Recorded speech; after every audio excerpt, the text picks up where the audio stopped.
bonjour les gens, alors je sais pas comment je vais cadrer, on va faire avec, je pense, ça va aller. 12 août, 12 août, on va reprendre l'ordre avec nos amis. Hop, tiens donc, White Eagle, White Eagle qui est là, qui parle de l'esprit des ancêtres, qui parle de nos lignées.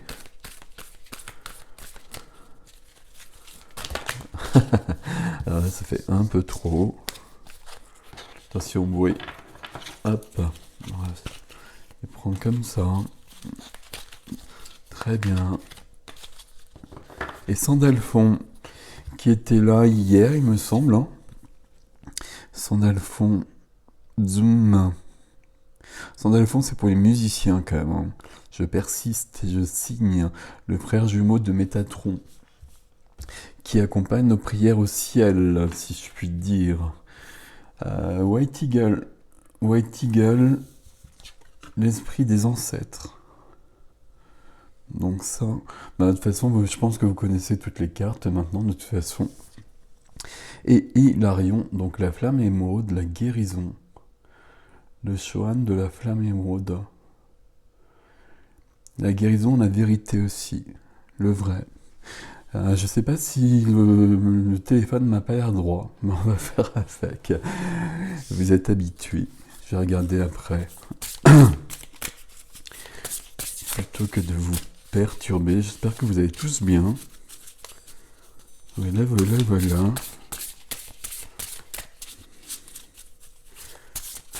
J'ai dit que c'était une guidance pour le 12 ans. Je suis pas sûr d'avoir dit le 12, je me trompe souvent de date. Alors ici, il y a trop de cartes et on va les remettre. On va les prendre dans le bon ordre. Ah, c'était presque ça.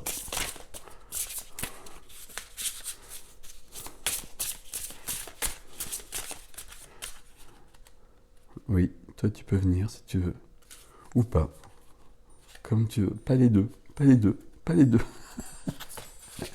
Allez, on va le faire comme ça. C'est le magnétisme d'Eros, la première des cartes. Que l'on connaît, qu'on a déjà vu. J'ai pas de chevalet magique. Alors, je suis désolé, j'ai mal mis le téléphone, je vois pas. Je pense que comme ça vous voyez. J'aime beaucoup ces cartes, j'aime bien que vous puissiez voir le détail. Alors, le magnétisme d'Eros, d'ailleurs je vous l'ai mal montré parce que il y a deux personnages sur la carte. Il y a un personnage et il y a un personnage ici aussi. Ok. Ce qui est un peu logique. C'est pas ça. Magnétisme d'Eros. Je regarde dans le guide. Je vous lis juste le début. À moins qu'on aille un peu plus loin.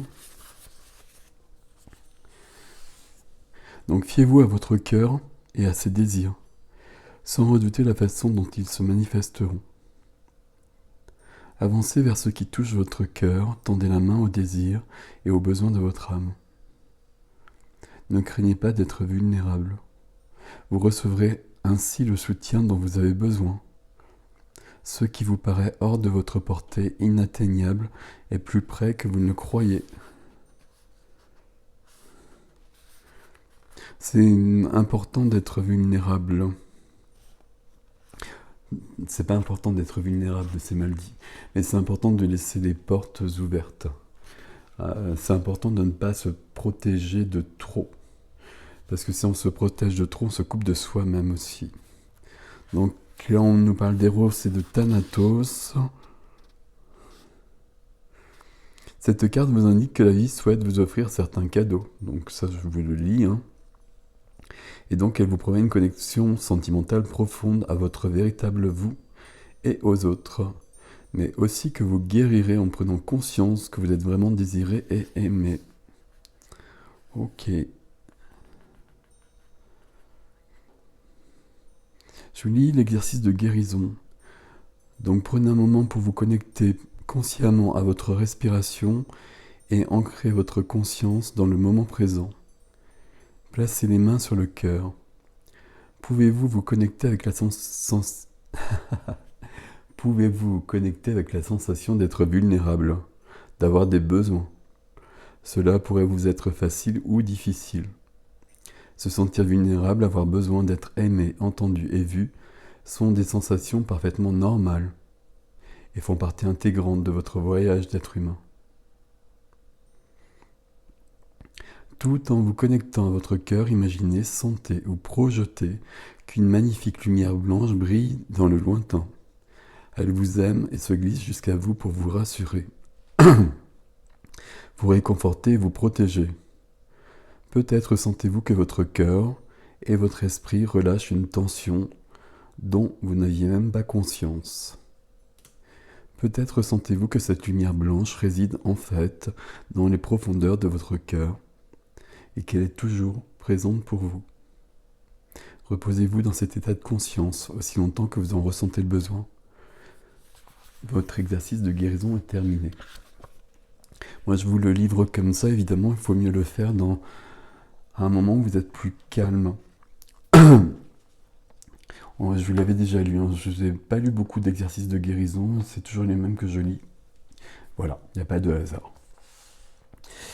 Il y avait quelqu'un qui me demandait de parler plus fort ces derniers jours. Je ne peux pas parler plus fort. Et le problème, c'est que le son est au maximum et que j'ai déjà un micro. Il faudra un micro plus puissant, j'imagine, à un moment donné, qu'il faudra que j'y passe. Mais là, je ne peux pas faire plus. Et c'est vrai qu'il y a quelques personnes qui trouvent que c'est trop faible. Mais là, ça dépend vraiment pas de moi. Une couleur, on va prendre... Une couleur, on va prendre... Hop. C'est du jaune citron. Jaune citron, j'accepte mes imperfections et mes fragilités. Tandis que nous avons un animal qui s'est posé sur Hilarion. Alors, il y a beaucoup de monde par ici. J'accepte mes imperfections et mes fragilités, j'en tiens compte dans les décisions que je prends. Notion de vulnérabilité, notion d'imperfection qu'on accepte. C'est bien de ne pas être parfait. C'est bien de ne pas être parfait. On n'a pas besoin de l'être. On est parfait comme nous sommes actuellement, à chaque instant.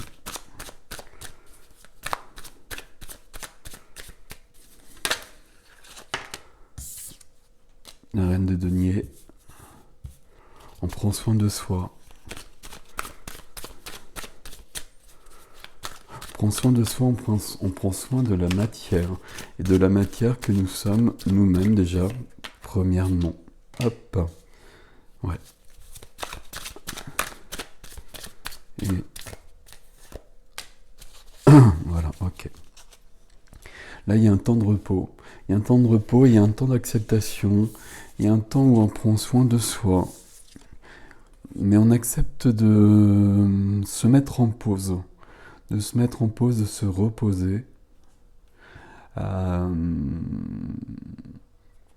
Pour prendre soin de soi, pour évaluer les choses, pour guérir des choses chez soi, dans la lignée aussi, pour accepter cette notion de vulnérabilité, d'imperfection peut-être, pour voir où nous en sommes par rapport à ça. Et si nous avons besoin de cette pause, c'est qu'il y a un cycle qui se prépare. Et il faudra être prêt pour ce nouveau cycle. Donc on va prendre le temps actuellement.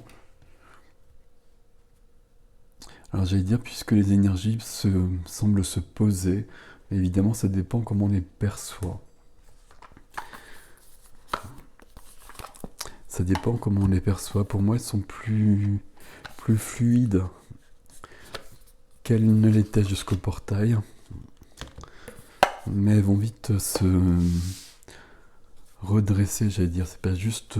mais elles vont vite redevenir plus puissantes. Et on profite toujours de ces moments de pause. D'autant que là, on est quand même dans...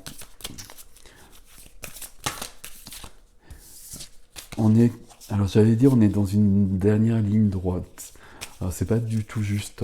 Mais on est quand même dans quelque chose de vraiment fort et dans une période forte qui va durer plusieurs semaines, plusieurs mois, et qu'il va falloir accompagner, et c'est même pas accompagner, qui va surtout passer par nous. Et donc à partir de là, il faudra être prêt. Alors, ici, donner. Tu donnes beaucoup trop aux autres.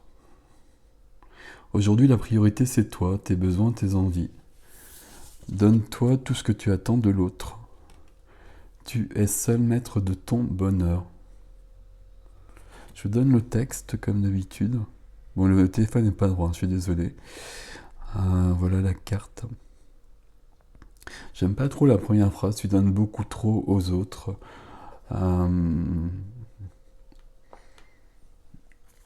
J'aime beaucoup les textes en général, c'est pour ça que je me permets de reprendre cette première phrase, ce premier vers, première phrase.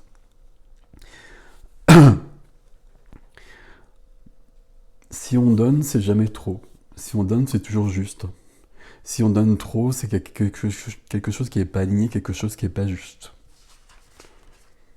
Si on donne trop aux autres, c'est qu'on a besoin d'un retour en général. C'est qu'on est dans la position du sauveur et qu'on a besoin d'une reconnaissance souvent. Si on est aligné, on peut donner beaucoup. Et c'est jamais trop.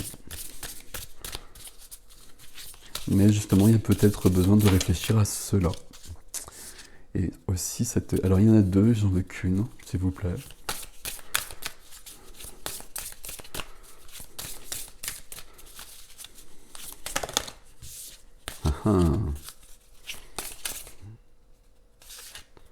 Merci. Abondance. La véritable abondance vient de l'intérieur, de ta capacité à voir toutes ces choses magnifiques qui t'entourent, de la gratitude que tu portes à l'univers de t'offrir ce qui fait déjà partie de ta vie. C'est important de l'avoir toujours l'abondance dans notre vie.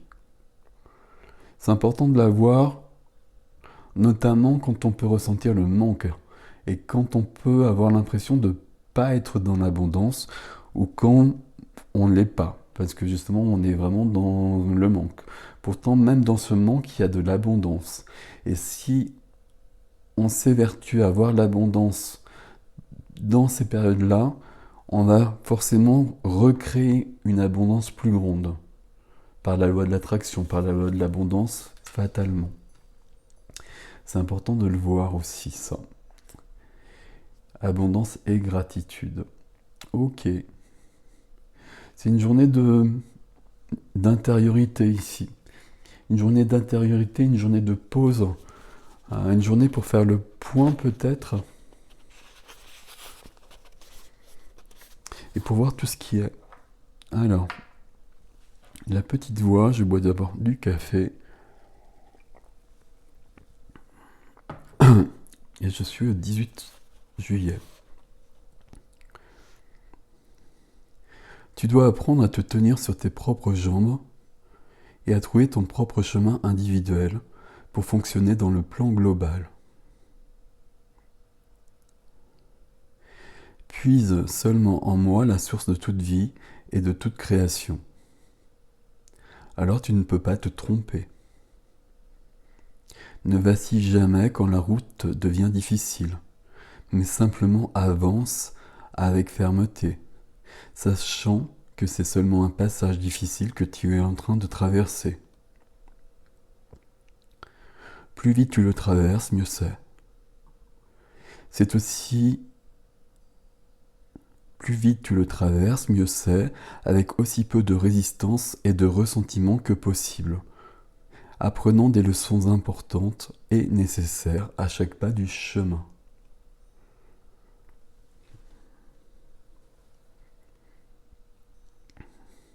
Tu dois apprendre à tenir bon, à être très patient, très constant, et à ne pas abandonner facilement. Maintiens la vision devant toi.